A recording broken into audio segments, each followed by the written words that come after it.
হ্যাঁ ভাই বল। না না আমি যাবো না, তোরা পার্টি টার্টি কর।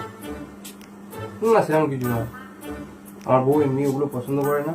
আর কি হবে পরে সেই মাটির ঝগড়া করে। তোরা পার্টি কর, আসবো না, রাখলাম। কে ফোন করেছিল, কি বলছে? বন্ধু ফোন করেছিল, দাদু পার্টি করবে, তাই এমনি তো তুমি এগুলো পছন্দ করো না, তাই আমি না বলি না। হ্যাঁ একদম ঠিক করেছে। কি আছে এসব দাড়ি ফাটি করে? কিছুই হবে না, ঠিক করেছে, ভালো করে বারণ করে দিয়েছো।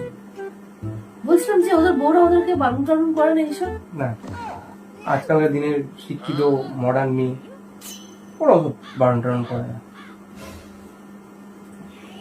শোনো না, হুম। আমি কি বলছি, আমি বলছি যে তুমিও যাও গিয়ে পার্টি সার্টি করো। কখনো কখনো পার্টি ফার্টি করা ভালো, ঠিক আছে? তুমি যাবে, গিয়ে একটু এনজয় করো। আর শোনো, যাও, দু ব্যাগ ওর থেকে বেশি হবে।